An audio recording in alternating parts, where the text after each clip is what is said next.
서울의 장마는 도시의 회색빛을 더욱 짙게 만들었다. 굵은 빗방울이 유리창을 두드리는 소리는 강현우의 집무실을 가득 채웠다.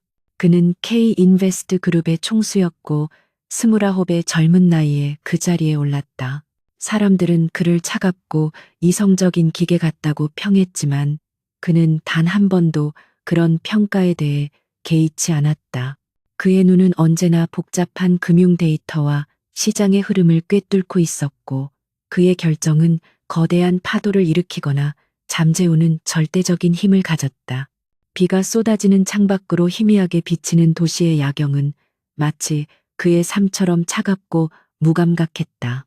그러나 그날 밤 그의 완벽하게 통제된 세상은 한 작은 침입자에 의해 흔들리기 시작했다.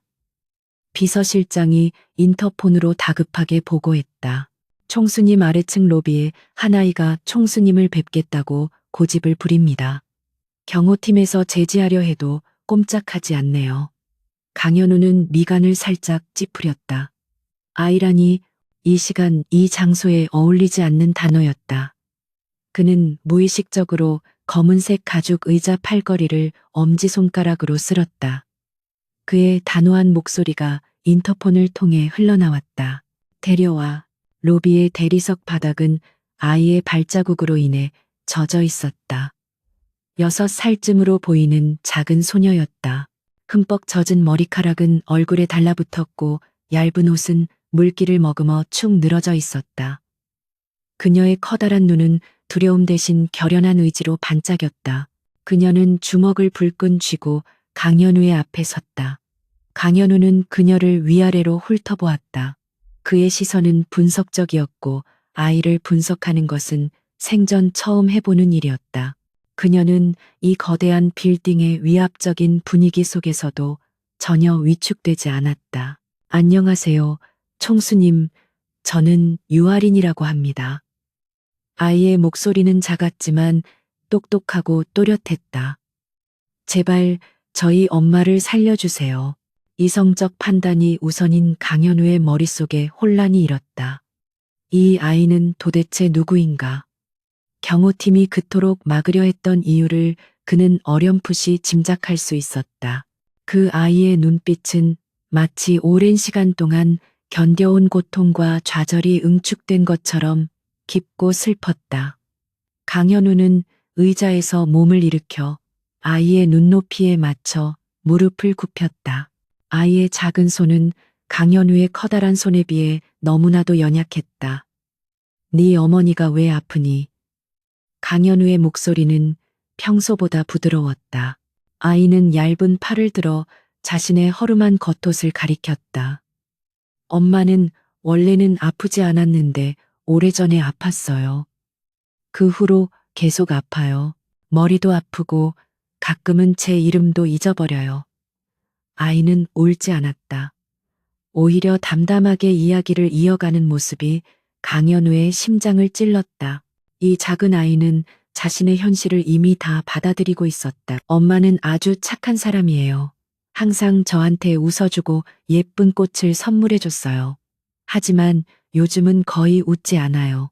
밤에는 계속 끙끙 앓아요. 병원에 가봐야 한다고 하는데 저희는 돈이 없어요. 아이의 말 한마디 한마디는 강현우의 귀에 날카롭게 밝혔다. 그는 매일 수천억 원이 오가는 계약을 성사시켰고 수많은 사람들의 운명을 좌지우지했다. 그러나 하나이의 작은 소망 앞에서는 그 모든 권력이 무력하게 느껴졌다. 강현우는 자신의 주머니에 손을 넣어 수표를 꺼내려 했다. 그때 아이가 고개를 저었다. 돈만 주시는 건 싫어요. 저희 엄마를 직접 봐주시고 병원 치료를 받을 수 있게 도와주세요. 그래야만 엄마가 다시 웃을 수 있을 거예요. 아이의 당당한 요구는 강현우를 놀라게 했다. 그는 이 아이에게서 그 어떤 거짓이나 꾸밈도 발견할 수 없었다. 그녀는 순수하고 솔직한 마음으로 도움을 청하고 있었다.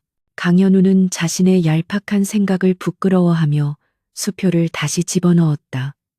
그는 아이의 눈을 똑바로 응시했다. 총수님, 저는 엄마를 살리기 위해 뭐든 할 수 있어요. 제 모든 것을 걸고 약속드릴게요. 이 은혜는 평생 잊지 않겠습니다. 아이는 맹세하듯 말했다. 강현우는 그녀의 말이 농담이 아님을 알 수 있었다. 그의 마음속에 이상한 감정이 일렁였다. 연민 동정 그 이상이었다. 그는 아이의 말에서 자신의 오래된 상처를 보았다. 그는 과거에 잃어버린 소중한 사람을 찾아 헤매고 있었다. 이 아이의 간절함이 그의 메마른 심장에 작은 균열을 일으켰다. 강현우는 깊은 한숨을 내쉬며 고개를 끄덕였다. 좋아, 내가 널 돕겠다. 아이의 얼굴에 처음으로 환한 미소가 번졌다. 그 미소는 거대한 빌딩의 차가운 공기를 따뜻하게 녹이는 듯했다. 강현우는 무심코 아이의 손목을 잡았다. 얇고 여린 손목에는 빛바랜 은색 팔찌가 채워져 있었다. 그 팔찌를 본 순간 강현우의 눈빛이 흔들렸다. 그는 그것이 자신이 7년 전 헤어진 사람에게 선물했던 팔찌와 똑같다는 것을 직감적으로 알아차렸다. 그의 심장이 쿵하고 떨어지는 것 같았다. 이것은 단순한 우연이 아니었다. 그는 이 팔찌가 그의 인생에서 가장 중요한 사람과 연결되어 있음을 알았다. 그는 팔찌를 조심스럽게 만져보았다. 작고 낡은 팔찌는 마치 수많은 세월의 흔적을 담고 있었다. 아이는 강현우의 행동을 의아하게 바라보았다. 이거요? 엄마가 저한테 주신 거예요. 엄마가 아주 소중하게 생각하는 거라고 했어요. 절대로 잃어버리지 말라고 했어요. 아이의 순수한 설명은 강현우의 의심을 확신으로 바꾸었다. 강현우는 아이의 팔목을 잡은 손에 힘을 주었다. 그는 자신의 비서실장을 불렀다. 박 비서, 이 아이의 이름은 유아린, 그리고 그 어머니의 이름은 서윤지라고 한다. 지금 당장 이들의 모든 신상 정보를 찾아내 7년 전 K인베스트의 서류를 전부 뒤져서라도 관련된 모든 것을 보고해. 한시라도 지체하지 마라. 강현우의 목소리는 다시 차가워졌지만 그 안에는 전에 없던 긴박함과 간절함이 섞여 있었다. 그는 이 작고 여린 아이가 자신의 오래된 상처를 치유해줄 열쇠임을 직감했다. 그의 머릿속은 수많은 기억의 조각들로 채워지기 시작했다. 7년 전의 그날, 모든 것이 무너졌던 그날, 그는 서윤지를 잃었다. 그녀는 그에게 빛이었고 삶의 이유였다. 그러나 거대한 음모 속에서 그녀는 사라졌다. 그는 그녀를 찾기 위해 온갖 노력을 다했다. 사설 탐정을 고용하고 모든 인맥을 동원했지만 그녀의 흔적은 그 어떤 곳에서도 발견되지 않았다. 그런데 이제 그는 그녀의 딸을 만나고 있었다. 이 기묘하고 슬픈 인연의 강현우는 몸을 떨었다. 유아리는 총수님의 차에 타면서도 창밖의 비를 하염없이 바라보았다. 그녀의 작은 가슴은 희망으로 부풀어 올랐다. 이제 엄마가 아프지 않을 수 있을 거야. 그녀는 강현우의 차가운 눈빛 속에서 따뜻한 온기를 느꼈다. 이 세상의 모든 사람들은 돈과 권력을 좇았지만 그녀는 그에게서 다른 것을 보았다. 그녀는 그의 눈빛에서 연민과 함께 어렴풋한 슬픔을 읽었다. 그것은 그녀의 엄마가 가끔 보여주던 바로 그 슬픔과 비슷했다. 강현우는 차창 밖으로 보이는 아이의 작은 뒷모습을 조용히 지켜보았다. 그의 얼굴은 다시 차분해졌지만 그의 눈은 혼란스러운 감정들로 요동치고 있었다. 그가 7년 동안 잊지 못하고 찾던 사람이 바로 저 아이의 엄마였다니.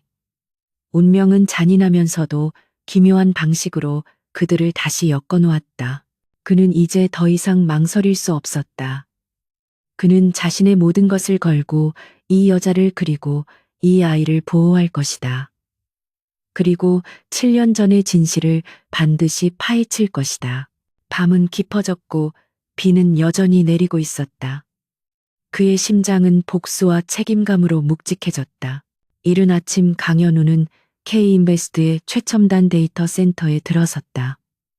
새벽부터 비서실장 박재민이 찾아낸 자료를 직접 확인하기 위해서였다. 박재민은 평소의 침착함 대신 긴장한 표정으로 그를 맞았다. 총수님 말씀하신 대로 유아린 양과 서윤지 씨의 정보를 찾아냈습니다. 박재민은 태블릿 PC를 내밀었고 강현우는 화면 속의 정보들을 꼼꼼하게 훑어내려갔다. 유아린의 출생 기록은 불분명했고 서윤지의 정보는 7년 전 어느 시점 이후로 완전히 삭제된 상태였다. 마치 누군가 의도적으로 그녀의 존재를 지워버린 것처럼 강현우는 차가운 눈빛으로 화면을 노려보았다. 7년 전 서윤지. 그 이름을 가진 모든 사람의 자료를 다시 조사해 K인베스는 물론 모든 계열사 협력업체까지 그리고 그녀의 마지막 행적을 추적해. 그의 지시는 명확하고 단호했다. 박재민은 고개를 끄덕이며 물러섰다. 그는 강현우가 이토록 개인적인 문제에 직접 나서는 것을 처음 보았다. 강현우의 얼굴에는 결의와 함께 깊은 슬픔이 드리워져 있었다. 그는 그녀가 자신의 첫사랑 서윤지라는 것을 거의 확신하고 있었다. 총수님, 서윤지 씨가 거주하는 곳의 위치입니다. 박재민이 전달한 주소는 서울의 낡고 허름한 동네였다. 강현우는 고급 리무진 대신 직접 차를 몰았다. 그는 복잡한 도심을 벗어나 낡은 건물들이 다닥다닥 붙어 있는 동네로 향했다. 그곳의 풍경은 그가 익숙한 화려한 세계와는 너무나도 달랐다. 빗물에 젖은 골목길에는 쓰레기가 널려 있었고 낡은 건물들은 금방이라도 무너질 듯 위태로워 보였다. 이런 곳에서 서윤지가 살고 있었다는 사실에 그의 마음은 더욱 찢어지는 듯했다. 강현우는 차에서 내려 주소를 확인했다. 좁은 계단을 따라 올라가자 곰팡이 냄새가 코를 찔렀다. 낡은 철문 앞에 서자 그의 심장이 거세게 뛰었다. 과연 그녀가 맞을까? 문을 두드리려던 손을 멈추고 그는 한참을 망설였다. 7년 동안 간절히 찾던 사람을 드디어 만나는 순간이었다. 문이 열리고 유아린이 작은 얼굴을 내밀었다. 그녀는 그를 보고 활짝 웃었다. 아저씨, 저희 엄마 만나러 오셨군요. 아이의 해맑은 미소에 강현우의 마음이 잠시 녹아내렸다. 그녀는 강현우를 집 안으로 안내했다. 작은 방은 습기와 곰팡이 냄새로 가득했다. 방 한구석에는 낡은 침대가 놓여 있었고 그 위에는 한 여인이 끙끙 앓으며 누워 있었다. 강현우는 숨을 멈췄다. 창문으로 희미하게 들어오는 빛 아래 그녀의 얼굴은 창백하고 초췌했다. 하지만 그는 한눈에 그녀를 알아보았다. 서윤지였다. 그의 기억 속에 늘 아름답고 총명했던 그녀의 모습은 온데간데 없었고 병든 흔적만이 가득했다. 그녀는 그를 알아보지 못하는 듯 눈을 감은 채 누워 있었다. 유아리는 엄마의 이마에 손을 얹으며 걱정스럽게 말했다. 엄마는 요즘 계속 열이 나요. 아저씨가 오셔서 다행이에요. 아이의 작은 손은 강현우의 손을 잡았다. 강현우는 떨리는 손으로 서윤지의 이마를 만져보았다. 뜨거운 열기가 그의 손바닥으로 전해졌다. 그의 눈동자는 복잡한 감정들로 흔들렸다. 그가 그렇게 찾던 사람이 바로 눈앞에 있었다. 그러나 그녀는 과거의 기억을 모두 잃어버린 채 병마와 싸우고 있었다. 그는 자신이 그녀를 지키지 못했다는 사실에 깊은 절망감을 느꼈다. 그는 유아린을 품에 안고 조용히 속삭였다. 아리나, 이제 엄마는 괜찮을 거야. 아저씨가 엄마를 가장 좋은 병원으로 옮겨서 치료받게 해줄게. 아이는 고개를 들고 그의 눈을 바라보았다. 그녀의 눈동자에는 순수한 신뢰가 가득했다. 강현우는 그 순간 맹세했다. 서윤지를 이렇게 만든 자들을 반드시 찾아내 응징하겠다고. 그리고 그녀의 잃어버린 기억과 삶을 되찾아주겠다고. 복수와 책임감이라는 무거운 짐이 그의 어깨를 짓눌렀다. 그는 박재민에게 전화를 걸어 모든 것을 지시했다. 지금 당장 최고급 구급차를 보내고 이 동네 병원들의 모든 진료 기록을 조사해. 특히 서윤지라는 이름의 환자 기록을 찾아. 그리고 그동안 그녀를 치료했던 의사들을 모두 찾아내. 그의 목소리는 냉정하고 단호했다. 박재민은 그의 비정상적인 열정에 놀라면서도 신속하게 움직였다. 강현우는 서윤지의 곁에 앉아 그녀의 앙상한 손을 잡았다. 그녀의 손은 차가웠다. 그녀가 이토록 오랜 시간 동안 어떤 고통을 겪어왔는지 상상하는 것만으로도 강현우의 가슴이 찢어지는 것 같았다. 그녀의 상태는 단순히 육체적인 질병이 아니었다. 그것은 영혼의 상처가 육체로 드러난 결과였다. 그는 그녀를 바라보며 7년 전에 그 끔찍한 밤을 떠올렸다. 그날 밤 K인베스트의 기밀 자료 유출 사건이 터졌다. 모든 증거가 서윤지를 범인으로 지목했다. 그는 그녀를 믿었지만 거대한 음모의 힘 앞에서 무력했다. 결국 그녀는 감옥에 가지 않는 조건으로 회사를 떠났다. 그리고 그 후로 그녀의 흔적은 사라졌다. 강현우는 그녀가 자신에게 배신당했다고 생각했을까? 그의 가슴은 죄책감과 후회로 가득 찼다. 그는 그녀가 사라진 후에도 계속해서 그녀를 찾았다. 그러나 그녀는 그 어떤 흔적도 남기지 않았다. 그녀는 마치 세상에서 존재 자체가 지워진 듯 했다. 하지만 그녀는 사라지지 않고 이렇게 고통스러운 삶을 살고 있었다. 강현우는 그녀의 손을 더욱 강하게 잡았다. 이제 더 이상 그녀를 잃지 않을 것이다. 갑자기 서윤지가 미세하게 몸을 떨기 시작했다. 그녀의 눈이 서서히 떠졌다. 흐릿한 눈동자는 강현우를 향했다. 그녀는 그를 알아보지 못하는 듯 멍하니 응시했다. 강현우는 그녀의 눈에 비친 공허함에 심장이 쿵 하고 내려앉았다. 그녀는 과거의 기억을 완전히 잃어버린 것이 분명했다. 서윤지, 나야. 강현우, 그의 목소리는 떨렸다. 그러나 그녀의 눈빛에는 아무런 반응도 없었다. 그녀는 잠시 후 다시 눈을 감았고 깊은 잠에 빠졌다. 강현우는 침묵 속에서 그녀의 얼굴을 바라보았다. 그가 그녀를 이렇게 만든 자를 용서할 수 있을까?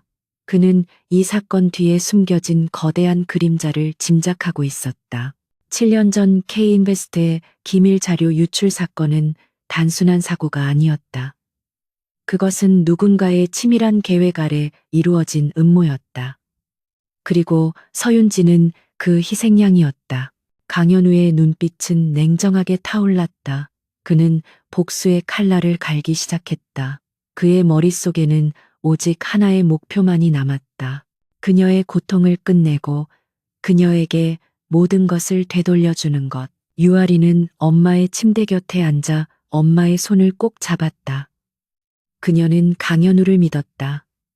그녀는 이 차갑고도 따뜻한 아저씨가 엄마를 구해줄 것이라고 믿었다. 강현우는 그들의 곁에 조용히 앉아 그들을 지켰다. 창밖에는 여전히 비가 내리고 있었지만 그의 마음속에는 폭풍이 몰아치고 있었다. 그는 서윤지의 잃어버린 기억을 되찾아줄 열쇠를 찾고 있었다. 그 열쇠는 그녀의 고통 뒤에 숨겨진 진실에 있었다. 강현우는 이제 그 진실을 파헤치기 위한 첫걸음을 내디디려 했다.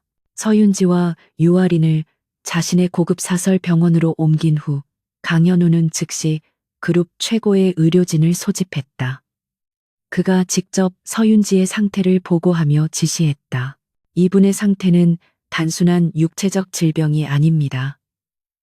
극심한 트라우마로 인한 정신적 혼란과 육체적 쇠약이 복합적으로 작용한 것으로 보입니다. 그의 목소리에는 차가운 단호함과 함께 절박함이 묻어 있었다.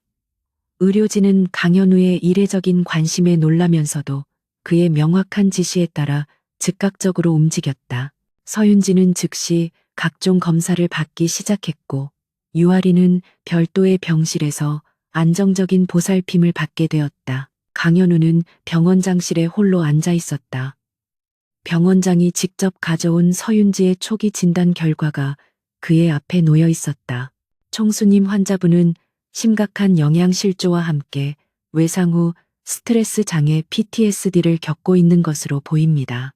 과거의 충격적인 사건이 뇌에 깊은 상처를 남겨 현재의 상태를 야기한 것으로 추정됩니다. 강현우는 이를 악물었다. 그의 추측이 정확했다. 그녀는 그날의 사건으로 인해 모든 것을 잃었다. 기억은 물론이고 자신의 존재마저 잃어버린 것이었다. 그녀의 기억을 되살릴 수 있는 방법은 있습니까? 강현우의 질문에 병원장은 조심스럽게 대답했다. 시간과 노력이 필요할 겁니다. 무엇보다 환자분의 마음이 먼저 안정되어야 합니다. 강요된 기억은 오히려 더 큰 트라우마를 유발할 수 있습니다. 강현우는 고개를 끄덕였다. 그는 그녀를 서두르게 할 생각이 없었다. 그가 해야 할 일은 그녀에게 안전하고 평화로운 환경을 제공하는 것, 그리고 그녀에게 고통을 안겨준 진실을 파헤치는 것. 그는 박재민에게 전화를 걸어 지시했다. 7년 전 서윤지 씨가 퇴사한 이후의 모든 상황을 다시 조사해. 특히 그녀와 접촉했던 모든 사람들의 명단을 만들어. 그리고 그 당시 K인베스와 경쟁 관계에 있던 모든 기업들의 동향을 철저히 파악해. 그의 지시는 빈틈이 없었다. 그는 그녀의 사라진 흔적을 따라가며 모든 진실을 하나씩 밝혀낼 작정이었다. 그의 머릿속에는 오직 한 사람 최진호의 이름만이 선명하게 떠올랐다. 최진호는 7년 전 K인베스트의 기밀 자료 유출 사건에 유력한 배우로 지목되었던 인물이었다. 그러나 그는 교묘하게 모든 증거를 인멸했고 결국 어떤 처벌도 받지 않았다. 오히려 그 사건을 발판 삼아 자신의 회사를 키워 K인베스트의 주요 경쟁자로 성장했다. 강현우는 최진호의 오만함과 교활함을 누구보다 잘 알고 있었다. 그는 최진호가 서윤지를 희생양으로 삼았을 것이라고 확신했다. 그리고 이제 그 확신을 증명할 때가 왔다. 그는 병실로 돌아와 잠든 유아린의 손을 잡았다. 아이의 작은 손은 따뜻하고 부드러웠다. 강현우는 아이의 얼굴을 물끄러미 바라보았다. 이 아이는 서윤지의 삶을 이어나가게 한 유일한 희망이었다. 그녀는 자신의 모든 것을 잃었음에도 불구하고 이 아이를 지키기 위해 필사적으로 살아왔을 것이다. 강현우는 그들의 고통스러운 삶을 보상해주기 위해서라도 반드시 최진호를 무너뜨려야겠다고 다짐했다. 그의 내면에 잠들어 있던 복수심이 서서히 깨어나기 시작했다. 강현우는 병원 생활에 적응하지 못하는 유아린을 위해 직접 동화책을 읽어주기도 했다. 아이는 그의 곁에서 처음으로 편안한 잠을 청했다. 아이의 순수한 모습은 강현우의 딱딱하게 굳은 마음을 조금씩 녹여냈다. 그는 자신이 한때 차갑고 계산적인 존재였다는 것을 잊고 있었다. 이제 그의 모든 행동은 사랑하는 사람을 지키고 복수하기 위한 목적 아래 이루어지고 있었다. 그의 삶에 새로운 의미가 부여된 순간이었다. 유아리는 잠에서 깨어나 강현우를 보며 말했다. 아저씨는 좋은 사람 같아요. 엄마가 자주 말했거든요. 착한 사람은 언젠가 복을 받는다고. 아이의 순수한 말에 강현우는 씁쓸한 미소를 지었다. 그는 착한 사람이 되기 위해 살지 않았다. 오직 성공만을 위해 달려왔다. 그러나 아이의 말은 그의 마음속에 깊은 울림을 남겼다. 어쩌면 그에게 착한 사람이 되는 것보다 더 중요한 일이 생겼는지도 모른다. 그는 유아린에게 조용히 말했다. 아린아, 아저씨가 너희 엄마를 꼭 원래대로 되돌려 놓을게. 그리고 다시는 너희가 힘든 일을 겪지 않도록 지켜줄게. 그의 약속은 진심이었다. 그는 그녀의 말대로 착한 사람이 될 것이다. 그리고 그는 그녀의 행복을 위해 모든 것을 할 것이다. 그는 서윤지의 잃어버린 웃음을 되찾아주고 싶었다. 그리고 그와 함께 그들의 행복했던 과거를 다시 만들어가고 싶었다. 그의 마음속에 강한 책임감이 자리 잡았다. 강현우는 최진호가 K인베스트 기밀 자료를 어떻게 빼돌렸는지, 그리고 왜 서윤지를 희생양으로 삼았는지를 파악하기 위해 본격적인 내부 조사를 시작했다. 그는 IT 보안팀과 데이터 분석팀을 모두 동원하여 7년 전 사건 당시의 모든 서버 기록을 복원하도록 지시했다. 하지만 예상대로 대부분의 자료는 이미 교묘하게 삭제된 상태였다. 최진호는 치밀한 계획을 세웠고 자신의 흔적을 완벽하게 지웠다. 강현우의 얼굴에 딱딱하게 굳은 표정이 드러났다. 총수님, 당시의 모든 데이터는 복구 불가능합니다. 누군가 전문적인 기술을 사용해 자료를 영구 삭제한 것 같습니다. IT 팀장의 보고에 강현우는 굳게 입을 다물었다. 그러나 그는 포기하지 않았다. 완벽한 범죄는 없다는 것이 그의 신조였다. 그는 자료가 완전히 사라진 것이 아니라 어딘가에 숨겨져 있을 것이라고 확신했다. 그는 데이터 분석팀에게 다른 접근 방식을 지시했다. 데이터의 존재 여부가 아닌 데이터가 오고 간 경로를 추적해 누가 어떤 목적으로 어디에서 접속했는지 알아내. 그는 서윤지가 당시 맡았던 모든 프로젝트와 업무 기록을 다시 들여다보았다. 그녀는 그 당시 K인베스트의 차세대 신기술 개발팀을 이끌고 있었다. 그 팀은 현재 최진호가 이끄는 제이텍 기업의 주력 기술과 유사한 분야였다. 강현우는 모든 퍼즐 조각이 맞아떨어지는 느낌을 받았다. 최진호는 서윤지의 기술을 빼앗아 자신의 회사를 키웠고 그녀의 명성을 훔친 것이었다. 강현우의 분노는 극에 달했다. 그는 자신의 감정을 억누르며 다음 단계를 계획했. 최진호의 회사 제이테크의 보안 시스템을 해킹하는 것은 불가능에 가까웠다. 그러나 강현우는 다른 방법을 택했다. 그는 제이테크의 핵심 관계자들을 만나 그들의 심리를 파고들었다. 그는 최진호의 회사를 이끄는 핵심 인물 중 한 명인 김민준이라는 인물에 주목했다. 김민준은 과거 서윤지와 같은 팀에서 일했으며 그녀를 존경했다고 알려져 있었다. 강현우는 김민준이 가진 양심의 가책을 이용하기로 했다. 강현우는 아무런 사전 연락 없이 김민준의 사무실을 찾아갔다. 김민준은 강현우의 갑작스러운 방문에 당황한 기색이 역력했다. 강 총수님께서 여긴 어쩐 일로? 강현우는 그의 말을 끊고 단도직입적으로 물었다. 김민준 씨, 서윤지라는 이름을 기억합니까? 김민준의 얼굴이 순식간에 굳어졌다. 그는 애써 태연한 척했지만 그의 눈빛은 흔들리고 있었다.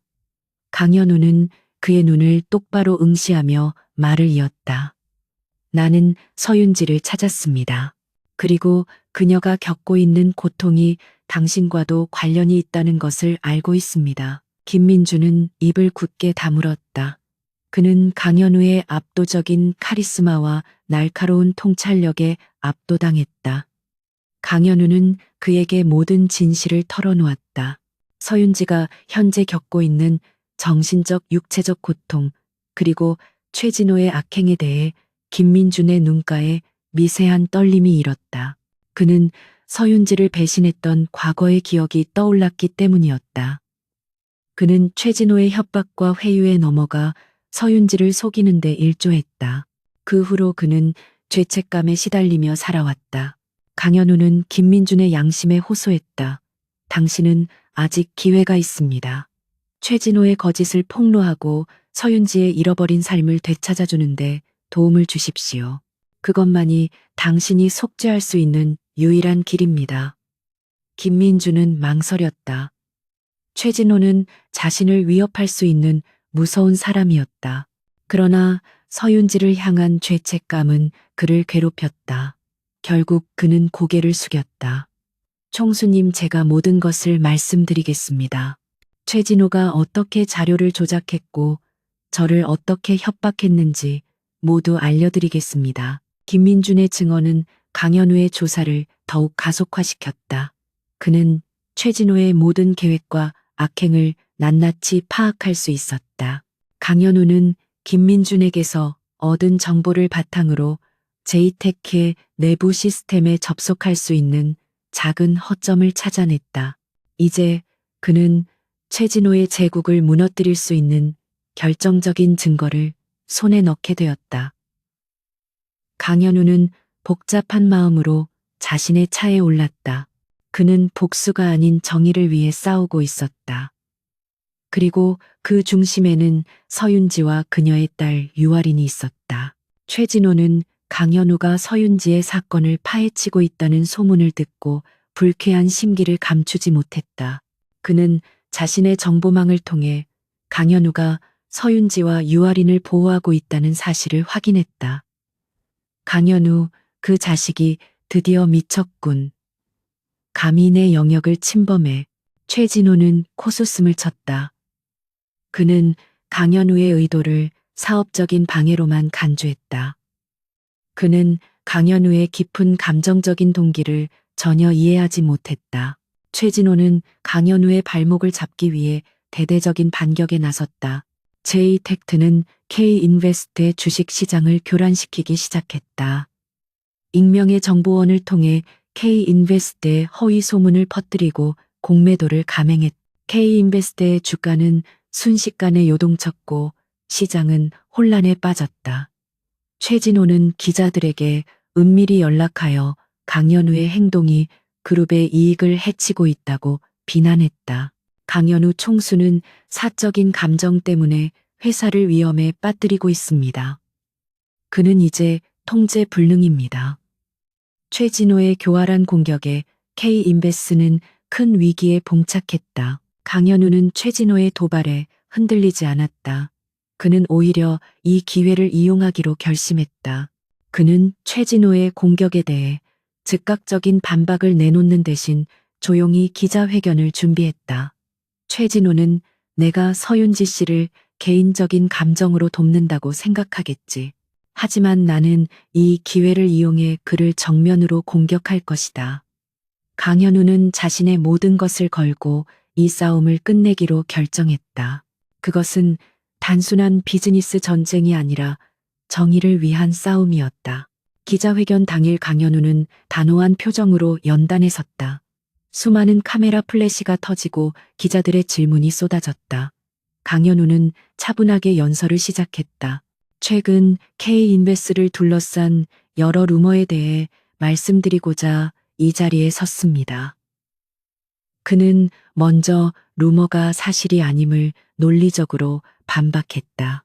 그리고 그는 놀라운 발언을 이어갔다. 저는 현재 한 여성을 돕고 있습니다. 그녀는 7년 전 저희 회사의 중요한 인재였습니다. 그러나 그녀는 부당한 권력과 탐욕으로 인해 모든 것을 잃었습니다. 강현우의 발언에 기자들은 술렁거렸다. 그는 자신의 개인적인 행동이 그룹의 이익과 무관하지 않다고 강조했다. 저는 그녀의 명예를 회복시키고 정의를 바로 세우는 것이야말로 K인베스가 추구해야 할 가장 중요한 가치라고 믿습니다. 저는 그녀를 보호할 것이며 그녀에게 고통을 안겨준 모든 자들에게 책임을 물을 것입니다. 강현우의 연설은 단순한 변명이 아니었다. 그것은 최진호에 대한 공개적인 선전포고이자 정의를 위한 투쟁을 선언하는 것이었다. 이 소식을 접한 최진호는 분노에 휩싸였다. 감히 강현우가 나를 정면으로 겨냥해. 그는 강현우의 행동이 자신의 비즈니스에 심각한 위협이 될 것을 깨달았다. 그는 자신의 모든 인맥과 자원을 동원하여 강현우를 무너뜨리기로 다짐했다. 한편 병실에 있는 유아리는 텔레비전으로 아저씨의 모습을 보고 있었다. 그녀는 아저씨가 자신과 엄마를 위해 싸우고 있다는 것을 직감했다. 그녀의 작은 가슴은 벅찬 감정으로 가득 찼다. 바로 그때 엄마가 눈을 떴다. 유아린, 보고 싶었어. 서윤지의 목소리는 희미했지만 그녀의 눈빛은 이전보다 훨씬 맑아 보였다. 유아린은 눈물을 흘리며 엄마를 껴안았다. 엄마, 이제 괜찮아질 거예요. 아저씨가 다 해결해 줄 거예요. 서윤지는 딸의 품에 안겨 조용히 눈물을 흘렸다. 그녀의 머릿속에는 여전히 혼란스러운 기억의 조각들이 떠다녔지만 강현우라는 이름은 그녀의 마음에 깊은 울림을 남겼다. 서윤지는 유아린에게 과거의 단편적인 기억을 들려주었다. 엄마는 오래전에 아주 착한 아저씨를 만났어. 그 아저씨가 엄마에게 달을 보여줬어. 그때 달은 아주 작고 희미했지. 유아리는 엄마의 말을 듣고 놀랐다. 그녀는 엄마가 예전부터 가끔 횡설수설하며 언급했던 단어들을 떠올렸다. 희미한 달, 트럭, 도망쳐. 아이의 순수한 기억은 강현우에게 중요한 단서를 제공할 수 있을 것이었다. 이 조각들은 최진호가 서윤지를 협박하고 무너뜨렸던 방법의 비밀을 푸는 열쇠가 될지도 모른다. 강현우는 최진호가 자신의 행동을 사업적 공격으로 오인하고 있다는 사실을 간파했다. 이 오해를 이용해 그는 한치 앞을 내다보는 교묘한 계략을 세웠다. 그는 겉으로는 K인베스트의 자금력과 네트워크를 동원해 제이테크의 핵심 기술인 차세대 반도체 공정 기술을 인수하려는 것처럼 위장했다. 이 소문은 의도적으로 흘려졌고 제이텍 내부로 빠르게 퍼져나갔다. 최진호는 강현우가 자신의 핵심 사업을 노린다고 판단하고 모든 자원을 이 방어전에 쏟아부었다. 그는 강현우의 속내를 전혀 눈치채지 못했다. 최진호가 자신의 함정에 빠져드는 동안 강현우는 은밀하게 본래의 목표를 향해 움직였다. 그는 과거 서윤지와 함께 일했던 다른 연구원들을 수소문하기 시작했다. 그는 제이테크의 보안망을 뚫고 들어간 해킹팀을 통해 최진호가 서윤지를 협박하는 데 사용했던 문서 파일들을 찾아냈다. 그 파일들에는 서윤지의 이름이 아닌 루나라는 코드명이 붙어 있었다. 희미한 달이라는 유아린의 단편적인 기억은 이 루나라는 코드명과 연결되어 있었다. 강현우의 심장은 격렬하게 뛰었다. 강현우는 최진호의 다음 수를 예측했다. 최진호는 궁지에 몰리면 언제나 무자비하고 개인적인 공격을 감행했다. 강현우는 자신의 주변 인물들이 위험에 처할 수 있다는 것을 직감했다. 특히 자신을 위해 묵묵히 일해온 박재민 비서가 가장 큰 위험에 노출될 것이라 생각했다. 강현우는 박재민에게 만일의 사태에 대비한 비상 계획을 미리 알려주었고 어떤 상황에서도 침착하게 대응할 것을 당부했다. 그의 예측은 정확했다. 최진호는 강현우의 약점을 찾아내기 위해 박재민을 납치했다. 최진호의 수하들이 박재민을 납치하여 폐쇄된 창고로 끌고 갔다. 최진호는 박재민에게 강현우의 모든 계획을 불라고 협박했다. 그러나 박재민은 강현우의 지시에 따라 입을 굳게 다물었다. 최진호는 점점 더 초조해졌다. 그는 박재민을 고문하며 정보를 캐내려 했지만 박재민은 굳은 의지를 보이며 버텨냈다. 그는 강현우가 자신을 절대 포기하지 않을 것이라는 믿음을 가지고 있었다. 그 믿음은 그를 버티게 하는 유일한 힘이었다. 강현우는 박재민의 납치 소식을 듣고도 표정 하나 변하지 않았다. 그는 즉시 박재민이 납치된 장소를 추적하기 위해 자신의 모든 인적 네트워크를 동원했다. 그는 자신의 감정을 숨기고 냉정하게 상황을 분석했다.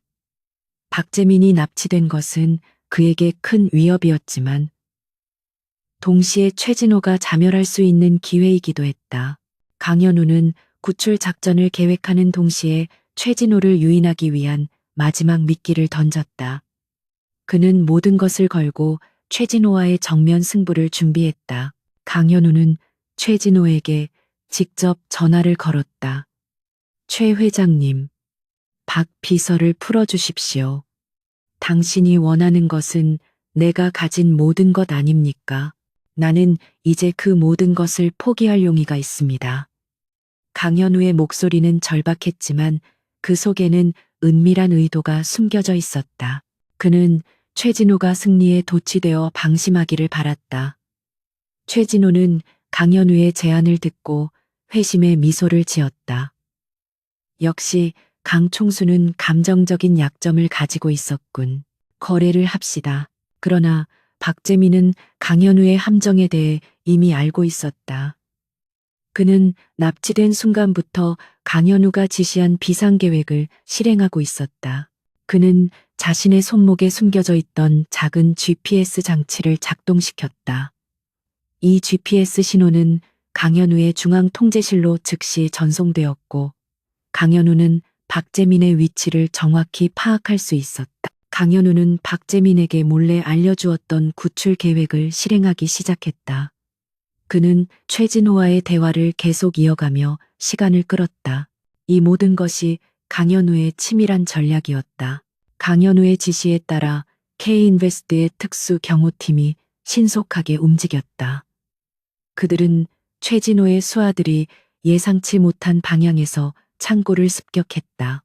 혼란스러운 틈을 타 박재민은 탈출을 시도했고 그는 강현우의 차가 대기하고 있는 곳으로 뛰어갔다. 박재민은 무사히 구출되었지만 그 과정에서 최진호의 수하들이 남긴 단서를 포착했다. 그 단서는 바로 서윤지 사건의 마지막 진실을 알고 있는 유일한 증인에 대한 것이었다. 강현우는 박재민의 안전을 확인한 후 그 단서를 추적하기 위해 즉시 움직였다. 박재민을 무사히 구출한 강현우는 그에게서 결정적인 단서를 얻었다.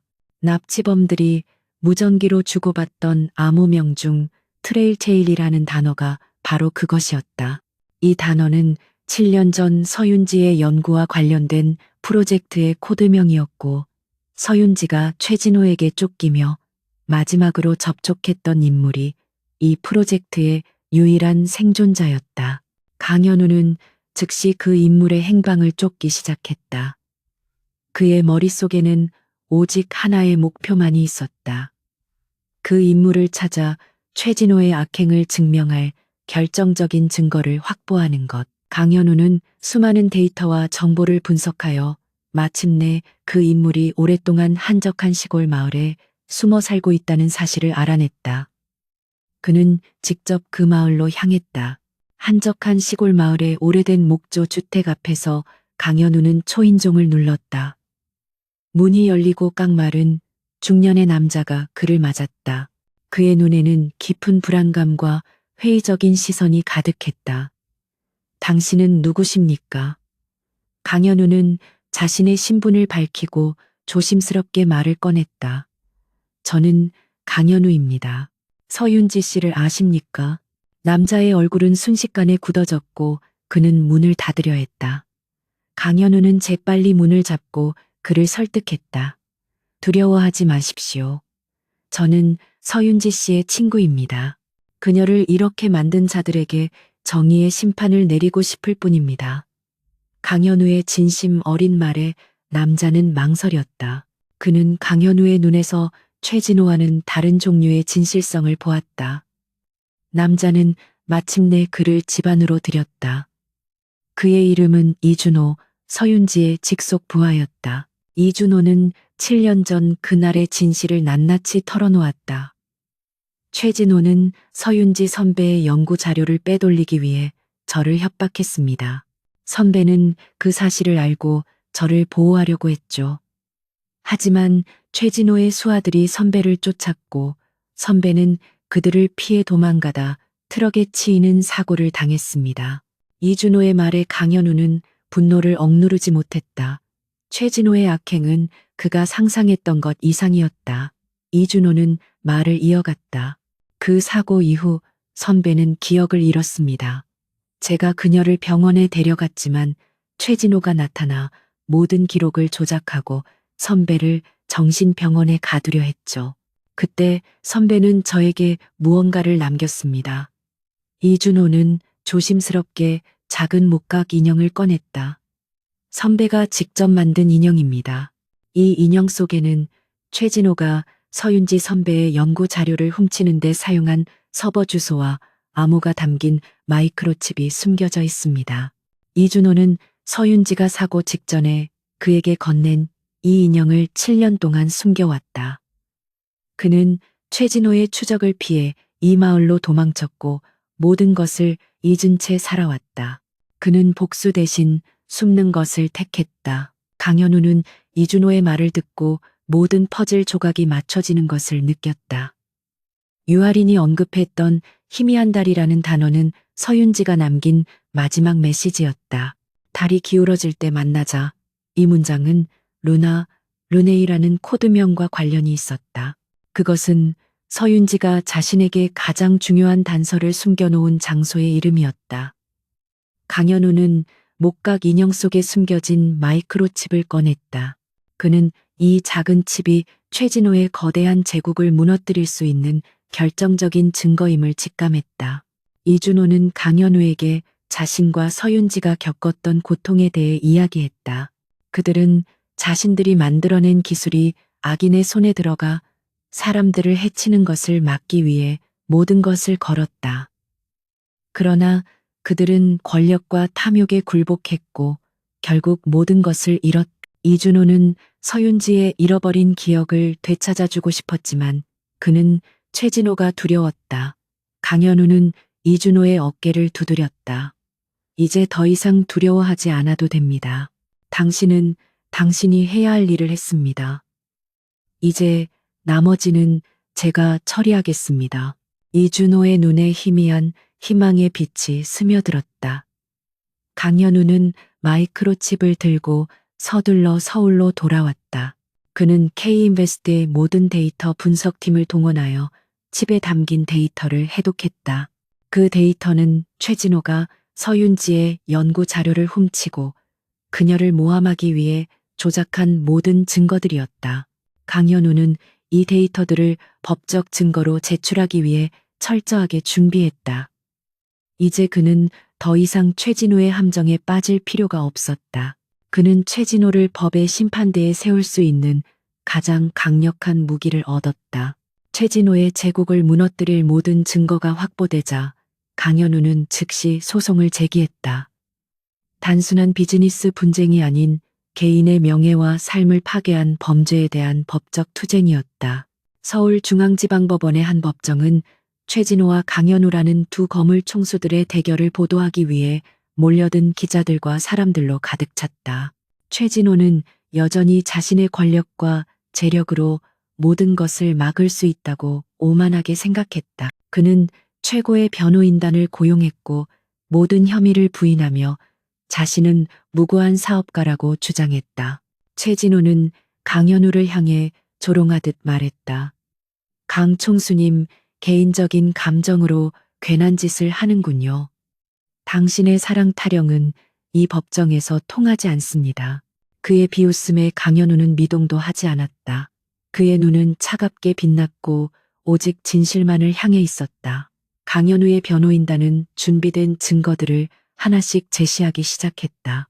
최진호가 서윤지의 연구 자료를 훔치고 그녀를 모함하기 위해 사용했던 가짜 서류들, 그리고 그 자료들이 저장되었던 서버의 주소와 접속 기록까지 모든 증거는 최진호의 악행을 명확하게 가리켰다. 최진호의 변호인단은 모든 증거가 조작되었다고 주장했다. 그들은 증거의 출처를 의심하며 강현우가 개인적인 복수심으로 꾸며낸 이야기라고 몰아붙였다. 그러나 그들의 주장은 강현우가 제시한 증거들 앞에서 무력했다. 강현우는 이준호를 증인으로 불렀다. 이준호는 7년 전 그날의 모든 진실을 용기 있게 증언했다. 그는 최진호의 협박에 모지겨 서윤지를 배신했던 과거를 고백하며 눈물을 흘렸다. 그의 진심 어린 증언은 법정에 깊은 침묵을 가져왔다. 재판장이 마지막 증인을 불렀다. 증인 유아린 양 입장해 주십시오. 유아린은 강현우의 손을 잡고 법정에 들어섰다.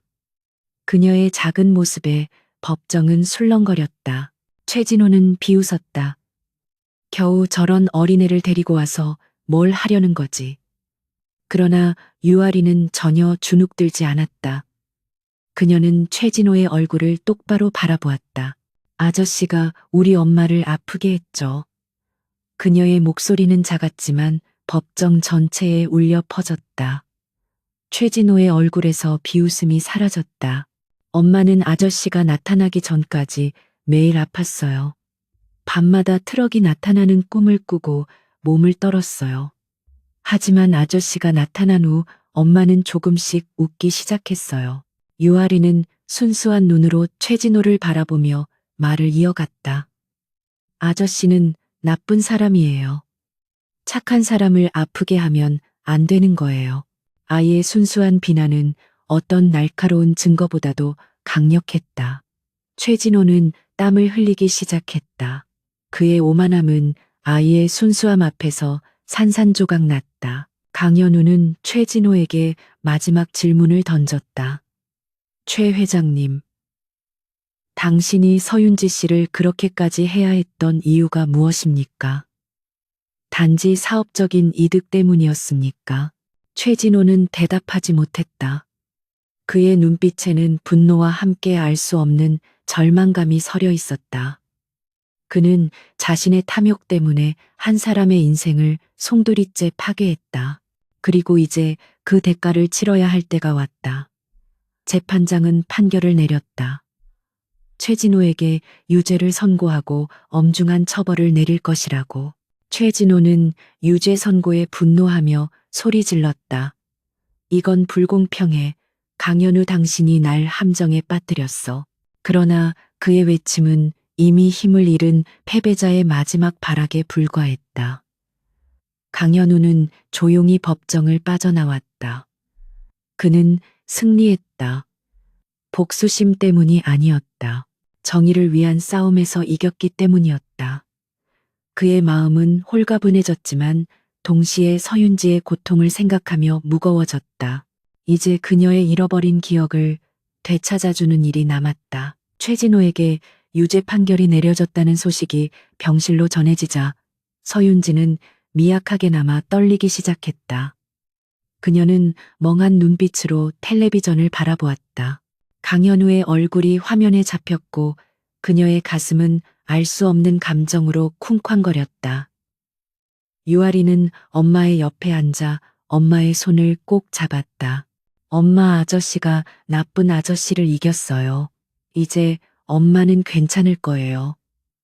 아이의 순수한 목소리는 서윤지의 마음속 깊은 곳을 울렸다.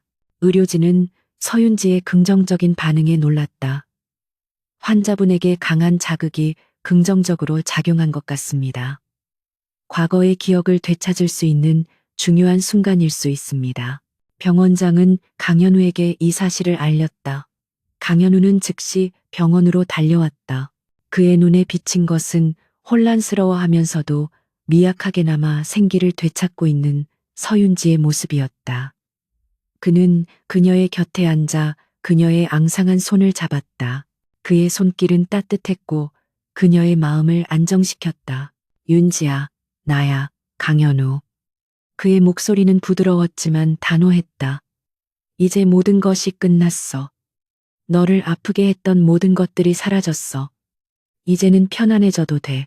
그의 말은 서윤지의 머릿속에 수많은 파편처럼 흩어져 있던 기억의 조각들을 하나로 모으는 역할을 했다.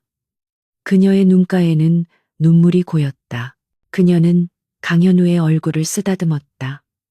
그녀의 손길은 떨렸지만 그 안에는 그리움과 안도감이 섞여 있었다. 현우, 정말 당신이 맞군요. 그녀의 목소리는 희미했지만 명확했다. 강현우는 감격에 겨워 그녀를 품에 안았다. 그는 7년 동안 잃어버렸던 그녀의 온기를 느꼈다. 유아리는 엄마와 아저씨의 재회에 기뻐하며 그들을 껴안았다. 엄마 이제 괜찮아졌죠. 내가 말했잖아요. 그녀의 순수한 말에 서윤지는 환한 미소를 지었다. 그것은 강현우가 7년 만에 보는 그녀의 진짜 미소였다. 그 미소는 그가 겪었던 모든 고통과 노력을 보상해 주는 것 같았다. 서윤지는 자신이 겪었던 모든 일을 어렴풋이 기억해냈다. 최진호의 협박과 배신, 그리고 트럭에 치인 사고와 잃어버렸던 기억들. 그녀는 자신이 얼마나 오랜 시간 동안 혼란과 고통 속에서 살아왔는지를 깨달았다. 그녀는 자신의 옆에 있는 딸 유아린을 바라보았다. 그녀는 자신의 전부였다. 아리나, 엄마를 지켜줘서 고마워. 서윤지는 유아린을 껴안고 눈물을 흘렸다. 그녀의 마음속에 가득했던 공포와 혼란은 이제 사랑과 안도감으로 채워졌다. 강현우는 서윤지에게 그동안 자신이 겪었던 일들을 이야기해 주었다. 그녀를 찾기 위해 노력했던 시간들, 최진호와의 싸움, 그리고 유아린을 만나게 된 기적 같은 순간까지. 서윤지는 그의 이야기를 들으며 눈물을 흘렸다. 그녀는 강현우의 변함없는 사랑과 헌신에 깊은 감동을 받았다. 그녀는 자신이 혼자가 아니었다는 사실에 안도했다. 그녀는 강현우의 손을 잡고 조용히 말했다. 나를 다시 찾아줘서 고마워요. 현우 씨, 그날 밤 서윤지는 오랜만에 편안한 잠을 청했다. 유아리는 엄마의 침대 옆에서 잠들었다. 강현우는 그들의 곁을 지키며 그들의 평화로운 모습을 바라보았다. 그의 얼굴에는 오랜만에 평온함이 깃들었다. 그는 이제 더 이상 복수심에 사로잡힌 차가운 총수가 아니었다. 그는 사랑하는 사람을 되찾고 그들을 보호하는 따뜻한 사람이 되었다. 그는 그들의 잃어버린 시간을 보상해주기 위해 그들과 함께 새로운 삶을 시작할 준비가 되어 있었다. 최진호의 몰락과 함께 서윤지의 명예는 완전히 회복되었다. K인베스는 서윤지에게 공식적으로 사과하고 그녀의 복직과 명예 회복을 위한 모든 지원을 약속했다. 그러나 서윤지는 모든 것을 거절했다. 그녀는 화려했던 과거의 삶 대신 평범하고 소박한 행복을 택했다. 그녀는 잃어버렸던 자신을 찾아낸 것만으로도 충분히 만족했다. 그녀의 곁에는 강현우와 유아린이 있었고 그것이 그녀에게는 세상의 그 어떤 부와 명예보다 소중했다. 강현우는 최진호와의 싸움에서 승리했지만 진정한 승리는 서윤지와 유아린의 마음을 되찾은 것이라는 사실을 깨달았다. 그는 더 이상 차가운 총수가 아니었다. 그는 서윤지의 잃어버린 기억을 되찾아주기 위해 끊임없이 노력했고 그녀의 곁에서 그녀를 보살폈다. 그는 유아린에게 따뜻한 아빠가 되어 주었고 그녀의 작은 손을 잡고 세상의 모든 아름다운 것을 보여주었다. 그의 삶은 사랑과 책임감으로 충만해졌다. 어느 맑은 날 밤 서윤지는 강현우와 유아린과 함께 병원 밖으로 나와 밤하늘을 올려다보았다. 밤하늘의 달이 참 예쁘네요. 서윤지의 말에 강현우는 그녀의 손을 잡았다. 달이 기울어질 때 만나자고 했었지. 이제는 더 이상 기다리지 않아도 돼. 그의 말에 서윤지는 눈물을 흘렸다. 그녀는 그가 자신의 모든 것을 이해하고 받아들여 주었다는 사실에 깊은 감동을 받았다. 그녀는 과거의 상처에서 벗어나 이제는 온전한 자신으로 돌아왔다. 서윤지는 유아린을 품에 안았다. 아리나, 엄마는 이제 정말 괜찮아. 너와 아빠 덕분이야. 유아린은 엄마의 말에 해맑게 웃으며 말했다. 엄마가 행복해서 좋아요. 아저씨도 행복해 보이고요. 아이의 순수한 말은 강현우의 마음을 울렸다. 그는 자신의 삶의 목적을 찾았다. 그것은 더 이상 비즈니스 세계의 정점에 서는 것이 아니었다. 그것은 사랑하는 사람들과 함께 행복하게 사는 것이었다. 그는 서윤지와 유아린을 바라보며 진정한 평화를 느꼈다. 그들의 새로운 삶이 시작되었다. 강현우는 자신의 위치를 이용해 서윤지와 유아린이 평화롭게 살 수 있는 환경을 만들었다. 그는 그들이 더 이상 어둠 속에서 살지 않도록 모든 것을 준비했다. 서윤지는 미술 치료를 통해 자신의 재능을 다시 찾았고 유아린은 학교에 다니며 친구들과 함께 즐겁게 뛰어놀았다.